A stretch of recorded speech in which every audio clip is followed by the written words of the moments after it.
Hello दोस्तों, नमस्कार। 10th class study point में आपका स्वागत है। आज हम लोग जो पढ़ने वाले हैं वो भूगोल यानी कि क्लास 10 के लिए पढ़ेंगे, जो कि आपका एनसीईआरटी जो बुक से पढ़ा जाएगा। ठीक है, तो इसमें हम लोग को बाबू पढ़ना है इकाई फर्स्ट यानी कि खंड क के लिए। और इसमें जो पहला हम लोग का पाठ है भारत संसाधन एवं उपयोग पाठ है। ठीक है, तो भारत संसाधन और उपयोग पाठ में ही जो क है यानी कि भारत संसाधन उपयोग में ही क जो है ये प्राकृतिक संसाधन दिया हुआ है। तो हम लोग प्राकृतिक संसाधन जो अध्याय है उसके बारे में समझेंगे। ठीक है, तो प्राकृतिक संसाधन में बाबू सबसे पहले हम लोग जो पढ़ेंगे वस्तुनिष्ठ पढ़ेंगे। ठीक है, और वस्तुनिष्ठ पूरा पढ़ने के बाद इसमें लघु प्रश्न जो दिया हुआ है प्राकृतिक संसाधन एवं उपयोग में लघु प्रश्न को पढ़ेंगे। ठीक है, तो आप जितने बच्चे हमारे चैनल पर जुड़े हैं, हमारे चैनल से हैं, अगर वो बच्चे नए होंगे तो इस चैनल को अवश्य सब्सक्राइब कर लीजिएगा।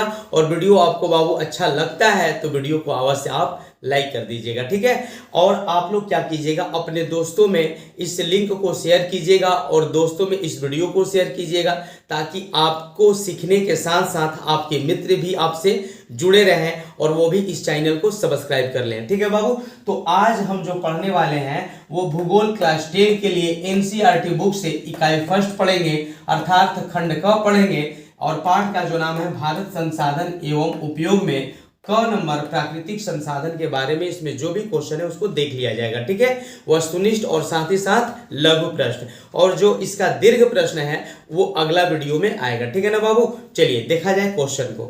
हाँ, तो इसमें देखेंगे हम लोग वस्तुनिष्ठ में सबसे पहला प्रश्न देखेंगे।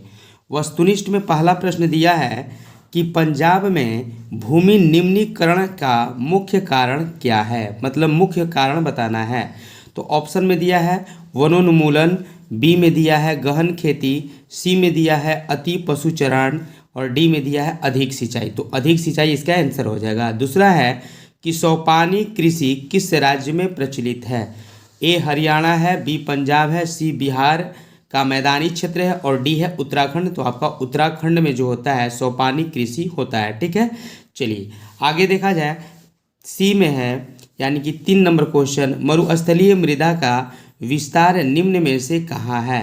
तो ए ऑप्शन में है उत्तर प्रदेश, राजस्थान, कर्नाटक और महाराष्ट्र। तो आप सभी लोग जानते हैं कि मरुस्थलीय मृदा जो होता है बलुआई मिट्टी होता है, और बलुआई मिट्टी जो अधिकतर बाबू है कहाँ है, तो राजस्थान में है। ठीक है, अब आगे क्वेश्चन देखते हैं। 4 नंबर क्वेश्चन है कि मेढक के प्रजनन को नष्ट करने वाला रसायन कौन है। तो यहाँ पर ए ऑप्शन में है बेंजीन, बी में है यूरिया, सी में है एड्रीन और डी में है फास्फोरस। तो आंसर क्या हो जाएगा बाबू आपका, एंड्रीन जो होता है मेढक के प्रजनन को नष्ट करने वाला एक रसायन है। ठीक है, अब आगे देखते हैं 5 नंबर क्वेश्चन कि काली मृदा का दूसरा नाम क्या है, बलुई मृदा, रेंगून मृदा, लाल मृदा या पर्वतीय मृदा। तो आप सभी लोग जानते हैं कि काली मिट्टी का जो दूसरा नाम होता है रेंगूर मिट्टी होता है। ठीक है, तो आप सारे बच्चे इसमें का वस्तुनिष्ठ जो प्रश्न है देख लिए। ठीक है, अब आगे जो क्वेश्चन है हम लोग लघु को देखते हैं। ठीक है, हाँ, तो अब हम लोग देखते हैं लघु उत्तरीय प्रश्न। ठीक है, लघु उत्तरीय प्रश्न में पहला प्रश्न को देखा जाए। पहला प्रश्न लिखा है कि जलोढ़ मृदा के विस्तार वाले राज्यों के नाम बतावे, इस मृदा में कौन कौन सी फसलें लगाई जा सकती है। तो इसका हम लोग अब आंसर देखेंगे कि क्या होगा। हाँ, तो आंसर में दिया है पहला उत्तर में यानी कि जलोढ़ मृदा का विस्तार जो है भारत के बड़े क्षेत्रों में है। जलोढ़ मिट्टी का जो विस्तार है भारत के सबसे ज़्यादा क्षेत्र में है, अधिक क्षेत्र में जलोढ़ मिट्टी का है। यह मृदा राजस्थान, गुजरात, बिहार, पंजाब, उत्तर प्रदेश, मध्य प्रदेश, ठीक है, बंगाल में फैली हुई है। ठीक है ना, अब है इसमें इस मृदा में निम्न प्रकार की फसलें लगाई जाती है, जैसे गन्ना लगाया जाता है, चावल की खेती होती है, गेहूं की खेती होती है, मक्का, दलहन आदि जो फसलें होती है ये उगाई जाती है किसमें, जलोढ़ मृदा में। ठीक है ना, तो यहाँ पर ध्यान देना है कि जलोढ़ जो मृदा का विस्तार है भारत के बड़े क्षेत्रों में है, भारत के अधिक क्षेत्रों में जो कौन सी मिट्टी होती है, तो जलोढ़ मिट्टी होती है। और यहाँ मृदा जो होता है अधिकतर राजस्थान में, गुजरात में, बिहार, पंजाब, उत्तर प्रदेश और मध्य प्रदेश और बंगाल में फैला हुआ है। कौन सी मिट्टी? तो ये जलोढ़ मिट्टी फैला हुआ है। और इस मृदा में जो होती है निम्न प्रकार की फसलें उगाई जाती है, और फसलें के नाम आपको बताया गया कि गन्ना होता है, चावल होता है, गेहूँ होता है, मक्का होता है, दलहन, दलहन का मतलब दाल हो गया, और मक्का, चावल, गेहूँ आप सभी लोग जान ही गए।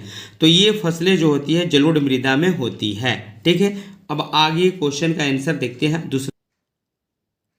दूसरा नंबर क्वेश्चन है कि समोच्च कृषि से आप क्या समझते हैं?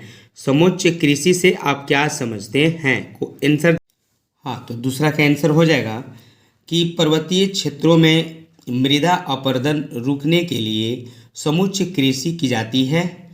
इस विधि में खेतों की जुताई वृत्ताकार खेतों में की जाती है। ठीक है, जिससे इसकी आकृति समोच्च रेखाओं की तरह दिखाई देती है। इस प्रकार की या इस तरह की खेती को समुच्च की मतलब समुच्चय की जाती है। इस प्रकार के खेती के पोषणीय तत्व जो होते हैं, पोषण तत्व जल के साथ नहीं बह पाते हैं। पोषण जो तत्व होते हैं, जो पोषक तत्व होते हैं खेत में, वो जल के साथ इसमें नहीं बह पाते हैं, जल के साथ ही रहते हैं। ठीक है, अब आगे क्वेश्चन नंबर है, पवन अपरदन वाले क्षेत्रों में कृषि की कौन सी पद्धति उपयोगी मानी जाती है? पवन अपरदन वाले क्षेत्रों में कृषि की कौन सी पद्धति उपयोगी मानी जाती?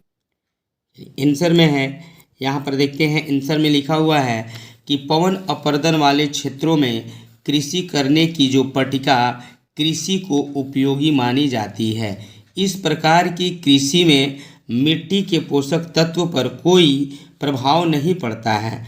पट्टिका कृषि के अंतर्गत फसलों के बीच घास की पट्टियाँ उगाई जाती है, ताकि पवन द्वारा मिट्टी का उसके मूल स्थान से किसी दूसरे स्थान पर एकत्रित होने की क्रिया न हो पाए। यानी कि इसमें क्या किया जाता है कि वह मिट्टी को बचाए रखने के लिए घास की खेती अगल बगल की जाती है, ताकि मिट्टी जो है अपरदन न हो सके, मृदा का अपरदन न हो सके। ठीक है, आगे क्वेश्चन, अगला नंबर क्वेश्चन देखते हैं हम लोग। चौथा नंबर क्वेश्चन है कि भारत के किस भागों में नदी डेल्टा का विकास हुआ है? यहाँ की मृदा की क्या विशेषता है? यहाँ की मृदा की विशेषता को बताना है, क्या विशेषता है। ठीक है, चलिए इसका आंसर हम लोग देखते हैं। देखा जाए, पूर्वी तटीय मैदान स्थित महानदी गोदावरी, कृष्णा और कावेरी नदियाँ द्वारा नदी डेल्टा का निर्माण हुआ है। यहाँ की मृदा का निम्नलिखित विशेषता है। पहला नंबर में देखा जाए, यहाँ की मिट्टी में बालू, सिल्ट एवं मृतिका पाई जाती है। यहाँ की मृदा का रंग धुंधला से लेकर लालिमा लिए हुए भूरे रंग का होता है। और दूसरा में है, यहाँ मुख्यतः जलोढ़ मिट्टी पाई जाती है। ठीक है, अगला क्वेश्चन, फसल चक्रण मृदा संरक्षण में किस प्रकार सहायक है? फसल चक्रण मृदा संरक्षण में किस प्रकार सहायक है? आंसर देखते हैं इसका। खेतों में एक ही प्रकार के फसलों जैसे चावल, गेहूं, आलू आदि के लगातार उगाने से खेतों के पोषक तत्वों में कमी हो जाती है। तो पोषक तत्वों को पुनः प्राप्त करने के लिए फसल चक्रण की विधि अपनाई जाती है।